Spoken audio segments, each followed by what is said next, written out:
In Generation 1, Alakazam was broken.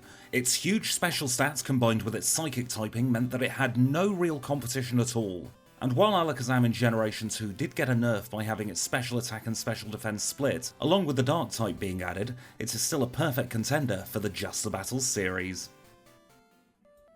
Being a pure psychic type Pokemon, Alakazam has 2x weaknesses to bug, ghost and dark type moves, but it also has a 2x weakness to both fighting and psychic type moves. And in addition to this, psychic type moves cannot hit dark type Pokemon. So overall, Alakazam should have a very nice run through Johto and Kanto. And just before we get into the challenge, if you find that you're enjoying this video, please do leave it a like. It really does help out more than you could ever imagine for smaller channels like mine. If you really enjoy yourself, please do consider subscribing. I have a Patreon at patreon.com/trainersquidgy. And of course, I've got a question for you. Do you think Alakazam will top the Just the Battles leaderboard, or will it falter a little bit just like Gengar did last time? Let me know in the comments down below. And in the meantime, we'll get the challenge run started by looking at our stats. At level 5 we have 21 HP. Our moves are Teleport, Kinesis and Confusion. As always, we're holding the berry. Our attack is 10, our defense is also 10, our special attack is a whopping 19, 14 in special defense and 17 in the speed stat. And Confusion is a special attack, so this is going to be a very easy start to the run. In the game, it doesn't matter if you win or lose against the first rival battle, so we'll skip straight to Falconer, the first gym leader, and he is a flying type specialist. He leads with a Pidgey, which we use Confusion against and knock it out in one shot. Out comes the Pidgeotto, we knock it out in one shot as well, and we get our first badge in a time of 7 minutes and 17 seconds. Let's now move on straight away to Bugsy. Bugsy is our second gym leader and one of the gym leaders that has a type advantage over us. So we're going to Confusion against the Metapod, take it out in one shot. Here comes Scyther. Scyther is a little bit dangerous, although Fury Cutter only did 11 HP's worth of damage. We get the option to learn Psybeam, which is a stronger version of Confusion, so we're going to get rid of Confusion and learn Psybeam on top of it, and now we can take out the final Kakuna.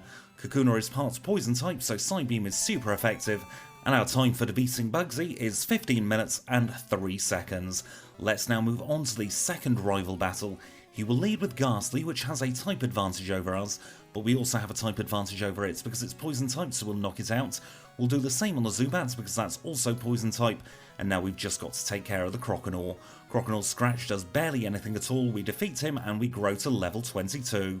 And now that the rival's out of the way, we can move straight away to Whitney in Goldenrod City.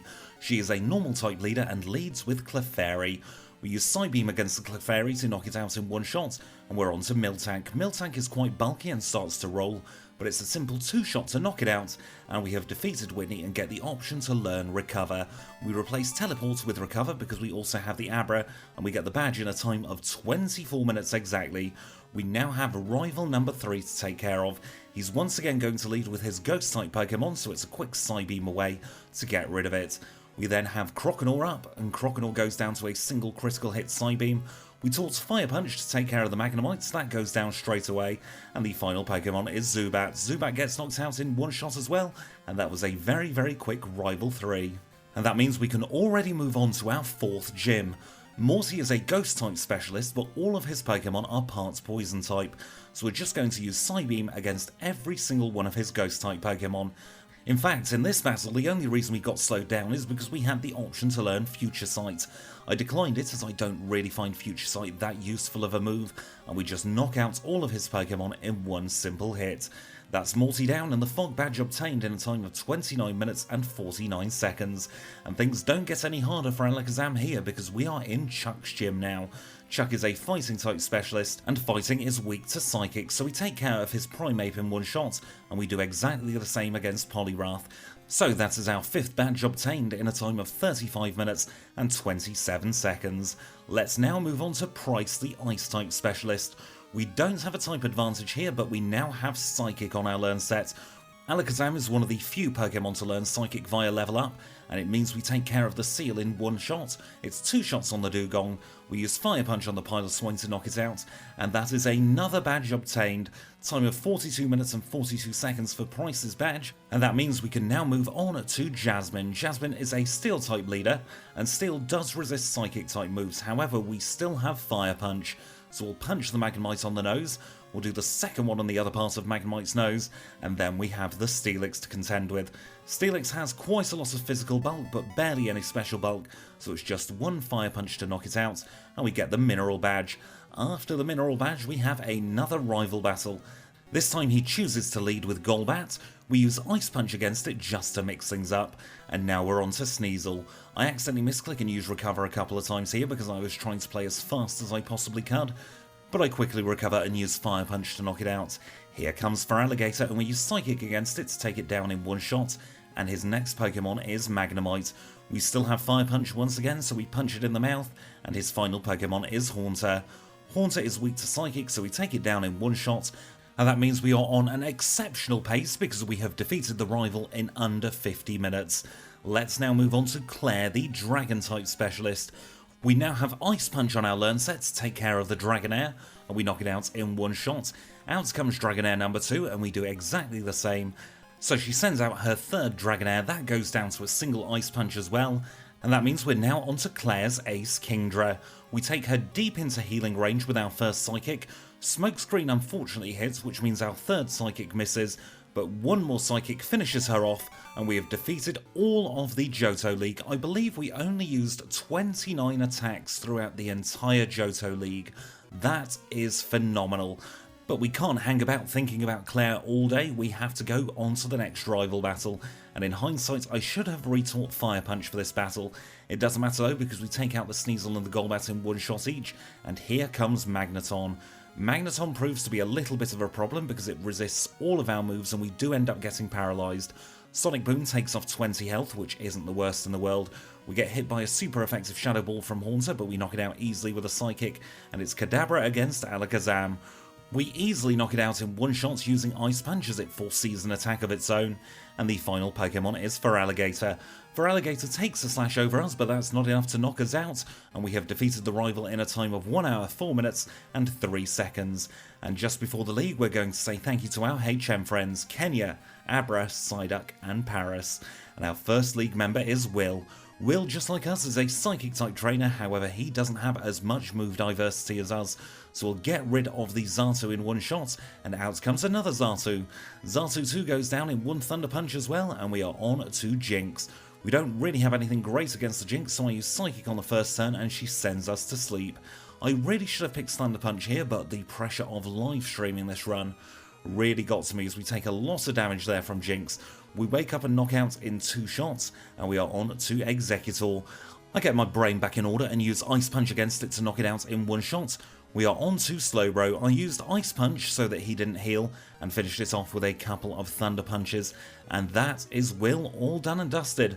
Time of 1 hour, 5 minutes and 21 seconds. Let's move on to Koga, and unfortunately for Koga, he is a Poison type specialist. So we're going to Fire Punch the Ariados away. We're then going to Fire Punch the Fortress as well with its 4 times weakness to Fire type moves. Venomoth also happens to be weak to Fire type moves, so I don't even have to move my cursor at all. And we are on to Crobat. We use Ice Punch against the Crobats because I want to preserve my Psychic PP for the Bruno battle. And the final Pokemon for Koga is Muck. Muck goes down to a single Psychic, we've knocked him out, and we've defeated him in a time of 1 hour, 6 minutes and 15 seconds. Bruno is next, and Bruno for once should not prove to be any hassle at all. We'll Psychic away the Hitmontop in one shot, we'll put our Icy Boxing Gloves on for the Onix and knock it out in one shot, and then it's as simple as just using Psychic against all of his remaining Pokemon. So Machamp goes down in one shot, Hitmonlee comes out next, we outspeed and take that down in one Psychic as well, and the final Pokemon is Hitmonchan. Hitmonchan does have the priority move and deals a smidgen of damage, but nowhere near enough to knock us out. We are now moving on to Karen. Karen really is our only roadblock in this run, because she is a Dark-type specialist, which means she is immune to our strongest attack. We get sand attacked by the Umbreon, but then we get a very lucky freeze on the Umbreon on the second turn, and knock it out without taking any damage at all. We do exactly the same against the Murkrow, and now we're on to Houndoom. And here is where I wished I'd have taught Thunder Punch, because we would have had something to deal neutral damage against this Houndoom, and in fact we are going to have to take a reset there. We will rejig our learn set and replace Fire Punch with Thunder Punch. We'll still have super effective coverage on Karen's Vileplume with Ice Punch, so we aren't really losing anything by saying goodbye to Fire Punch at the moment. So it's a 3-shot on the Umbreon this time, and we've taken a little bit of damage. We know we can easily one-shot the Murkrow with Thunder Punch, and out comes Houndoom. We use Thunder Punch against the Houndoom to take it deep into the red with a critical hit.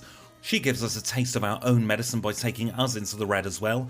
However, we get a couple of very lucky damage rolls against the Houndoom to knock it out in just 2 further Thunder Punches. I use Recover against the Gengar just to try and preserve our HP a little bit.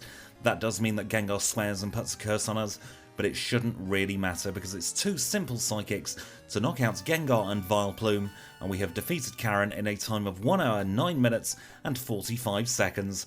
The Liar with the Flyers is next. It is Lance time, and we have both Thunder Punch and Ice Punch on our learn set, so this should be a very, very easy battle. We say goodbye to Gyarados, we then say goodbye to the first Dragonite. Dragonite's number 2 comes out, and we outspeed an Ice Punch it to say goodbye to that as well, and then he sends out his Aerodactyl. Ice Punch is super effective against the Aerodactyl because Rock doesn't resist Ice for some reason, and that brings us on to Charizard. Charizard gets knocked out by a single Fire Punch, and that just leaves his final Dragonite. Dragonite of course is 4 times weak to Ice, so we knock it out in 1 shot, and we have defeated Lance in a time of 1 hour, 10 minutes and 39 seconds. And that means our league time is going to be 1 hour, 10 minutes and 59 seconds. And don't go anywhere because Kanto is next. And just before we start our gauntlet of 8 Kantonian gym leaders, we say welcome back to our HM friends. Kenya, Abra, Psyduck and Paris had a lovely little rest, and they're raring to help out as we start with Erica.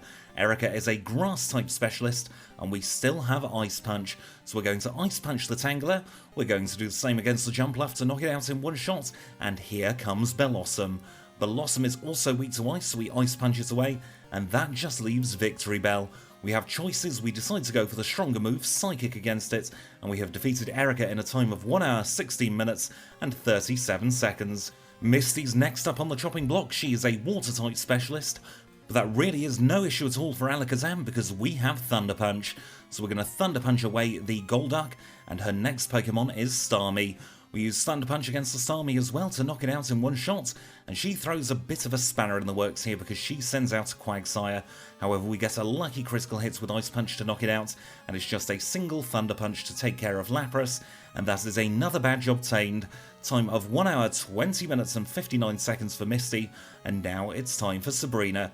It's Psychic Trainer against Psychic Trainer, and that means we aren't really going to have anything to one-shot her Pokemon, and that does mean we take an accuracy drop against the Espeon. Out comes Mr. Mime and we keep Thunder Punching. Mr. Mime uses Barrier, so that was a very easy knockout, and it's Alakazam versus Alakazam. Thunder Punch deals a lot of damage on Sabrina's Alakazam as Psychic does very little back to us, and then it's just a couple more Thunder Punches to knock it out, and there is probably the hardest of all the Kantonian gym leaders taken care of. Up next is Lieutenant Surge. We have Fire Punch back on our learn set to take care of that pesky Magnemite, but before we get to it we have to take care of a Raichu. We Fire Punch the Raichu to knock it out, and here comes Electrode. Electrode goes down to a single Psychic, and here's Magneton. Fire Punch takes care of the Magneton in 1 shot, and it should be a very easy ride from here. Psychic takes care of the Electrode, and the last Pokemon is Electabuzz. Psychic is an easy 1-shot against the Electabuzz, and we have our next badge in hand, time of 1 hour, 24 minutes and 8 seconds. Let's see if Brock can put the brakes on our progress. He leads with Graveler. We use Ice Punch to knock it out in 1 shot. We grow to level 62, and here comes Omastar. Omastar goes down to a single Psychic, and we're back onto the Rock Ground Pokemon. Rhyhorn stands no chance whatsoever, neither does Onix because Onix is very, very frail, and the final Pokemon is Kabutops. Psychic makes light work of the Kabutops, and that's another gym leader down. We only have 3 left to go, and we are on a time of 1 hour, 25 minutes and 58 seconds. Up next on the chopping block is Blaine. He leads with Magcargo, and that goes down in a single Psychic. The Bumhead Fireduck comes out and goes down in the blink of an eye, and the final Pokemon is Rapidash. Rapidash doesn't stand a chance either as we rapidly dash it away, and we get the Volcano badge in a time of 1 hour, 27 minutes and 26 seconds. Up next is Janine, and honestly I was considering cutting this battle, because it just feels cruel and I wanted to save her dignity. It is as simple as 5 one-shots against all her poison type Pokemon. She's under-leveled and she also has the type disadvantage to us, so really this was a very, very unfair battle. We say goodbye to all of Janine's Pokemon in a very, very quick time of 43 seconds, and that brings us on to Blue. Blue has proven to be the undoing of a lot of runs in the past, so let's see how we do this time. We one-shot the Pidgeot with Psychic, and it's Alakazam versus Alakazam once more. We use Fire Punch to take it deep into the red, and another Fire Punch knocks it out. We have Ice Punch for the Rhydon, and we knock it out in one shot, so that is a very good sign, and we are on to Gyarados. We don't have a Thunder Punch for the Gyarados, but we managed to freeze it with Ice Punch. That means he uses a full restore, Reflects fades, and we use Psychic to finish off the Gyarados. Up next is Executor. We use Psychic because we misclicks against the Executor, but it doesn't really matter as he starts to use Solar Beam. That means we are on full health for the Arcanine as it comes out. Psychic deals a lot of damage, but not quite enough to knock it out. And that means that Blue wastes a little bit of our time by using his final remaining full restore. A couple of Psychics later though, and we have defeated Blue in a time of 1 hour 29 minutes and 38 seconds. We are at a very, very good pace. And that means our only challenge left is Red. We chat with Professor Oak to open up Mount Silver, and as always we're going to try at our current level with our current learn sets and chop and change things from there. Of course Red leads with Pikachu, and Psychic makes very light work of Pikachu. We knock him out in one shot, we use a Fire Punch against the Espeon as he uses Reflect, a second Fire Punch takes him into the yellow, and a third Fire Punch knocks him out.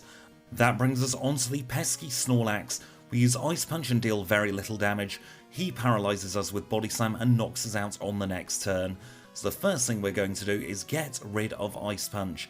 At this point Ice Punch is redundant, because the only Pokemon it would be super effective against is Venusaur, and we have Psychic for Venusaur, so we're going to replace it with Hidden Power Dark. While we're at it, we shall use 3 rare candies to grow to level 67, and we'll also equip the leftovers. And now we're back on Pikachu, and we know that Pikachu is trivial, he might as well not exist, so let's go back to Espeon. Hidden Power Dark deals a roughly half damage, as we take a little bit of damage from Psychic, so it's a 2-shot on the Espeon now, which is far better than it was before, and we are back to the Nemesis Snorlax. Psychic takes off a fair chunk of damage on the first turn, we get a lucky critical hit on the second turn as Body Slam hits us very hard, and we knock it out on turn number 3, and that brings us on to Charizard. Psychic takes off roughly half health off the Charizard as Flamethrower hits us and burns us. I try using Recover to regain some HP, but the burn and the next Flamethrower knock us out, so we're going to have to use more rare candies. Now normally we would show battles at level 70, which is a further 3 rare candies in, however we had no further progress at all, so we're going to go straight up to level 74. And at level 64 Pikachu wasn't a bother, so he's still not a bother here, so let's go on to the Espeon. We get a Spadef drop with Psychic on our first turn, and Hidden Power takes care of it in 2 shots. So we're almost at full health for the pesky Snorlax. The plan here is just to brute force with Psychic and hope that we don't get paralysed from Body Slam. In this particular instance we get very lucky and do eventually knock it out, barely surviving on 28 HP, and we can move on to Charizard. Now last time Charizard managed to get a burn on us straight away, he doesn't get it this time, so we can start to recover our health even more, and without the burn we are actually recovering a lot of health each turn. So when we're as recovered as we can be, we use Psychic, we take it deep into the yellow, and then as if Charizard was throwing a giant's middle finger at us, on the turn that would have been his final Flamethrower, he gets yet another burn. So we do a little bit more recovering and end up on 89 HP as the Blastoise comes out. That goes up to 102 with the leftovers, and we start recovering once again against the Blastoise. It hits us quite hard with Surf each time, but eventually uses Rain Dance, and this is our opportunity to finally take care of Blastoise as we take it into the yellow, but he gets a critical hit Rain Dance boosted Surf to knock us out. I remember at this point on stream people were calling me the unluckiest player ever because of the RNG on these red fights. So we'll try once again and we get a critical hit against the Espeon, so we're on full health for the Snorlax. We take off about a third health on the first turn and get a lucky critical hit to knock it out on the second turn. Full health for the Charizard. We use Thunder Punch this time to take off an awful lot of health. Flamethrower doesn't burn us for once, so we take care of the Charizard and we're not burnt, and that brings us on to Blastoise. The first Thunder Punch paralyses and takes off over half health. He uses Rain Dance, which just means that Solar Beam on Venusaur is going to take a little bit longer, but he doesn't even get a chance to take in Sunlight as one Psychic finishes him off, and we have defeated Red in a time of 1 hour 39 minutes and 56 seconds.